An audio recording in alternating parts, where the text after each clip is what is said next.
From the very beginning, as coronavirus was beginning to spread in China, as it spread to countries in the region, and eventually hit America, we have had to grapple with a massive amount of misinformation being spread around it. In some cases by people who are simply ignorant of what they're talking about. In other cases by parties who are once again monetizing and weaponizing fake news. They are enriching themselves by lying to people. And one area, regrettably, that has been fairly unsuccessful in combating this misinformation so far is one of the platforms we're broadcasting to right now, and that is YouTube.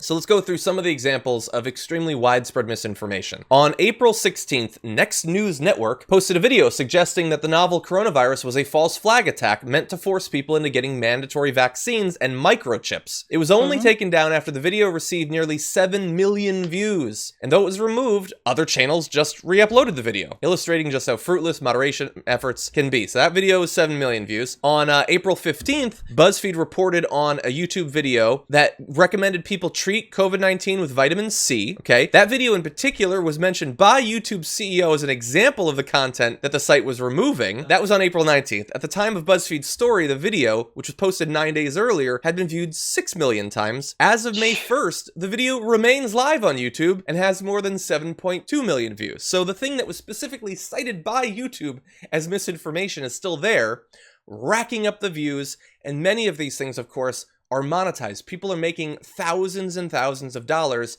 by purposefully lying to people who are just desperately trying to find out what's going on so that they can protect themselves and the people that they care about. Yeah. I mean, everyone's parent is now being radicalized by YouTube.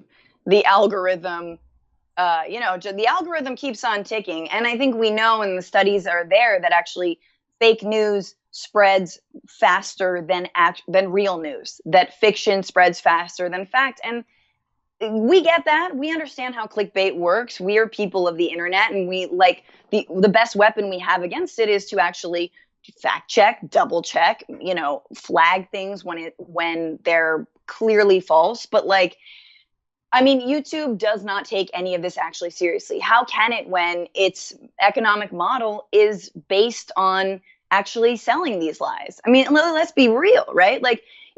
I wish that this video right here was going to get 7 million views in a week. How long did it take to get 7 million views? Yeah. But yeah, if I claim that I was touched by aliens and, he told me that he was a Bill Gates surrogate and that,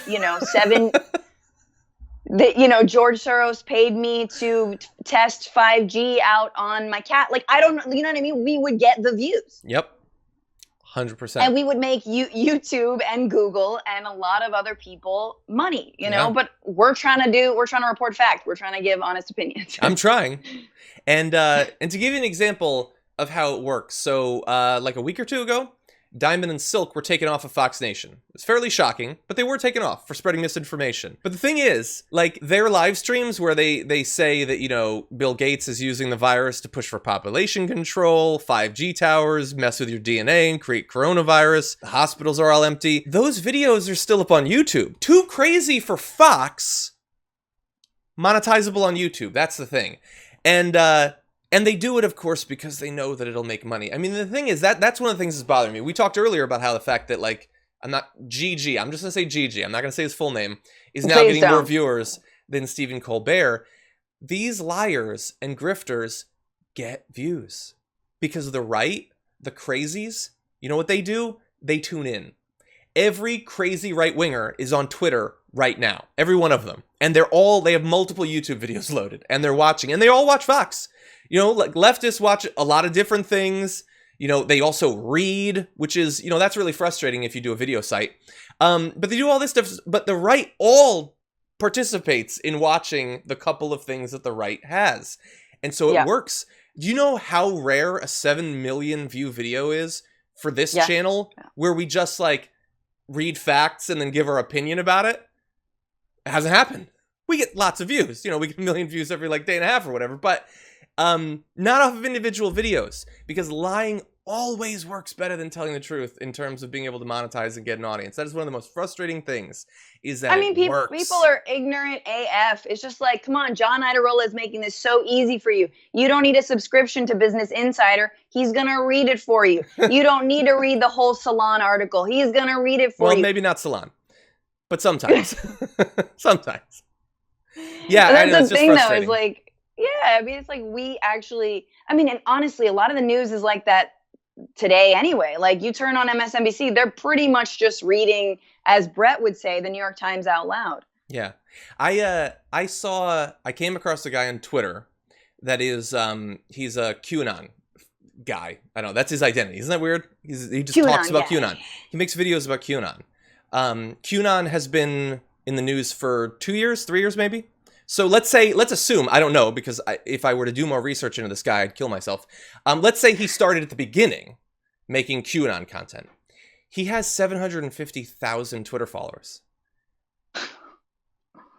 What? I've been doing this for years and years. I talk about actual things that happen. War and healthcare and the climate. I don't have I guess I have a fraction of that. Everything's a fraction. But it ain't a great fraction of the person who just talks about QAnon. Yes. The internet is an incredibly frustrating place to try to live if you care about what's real.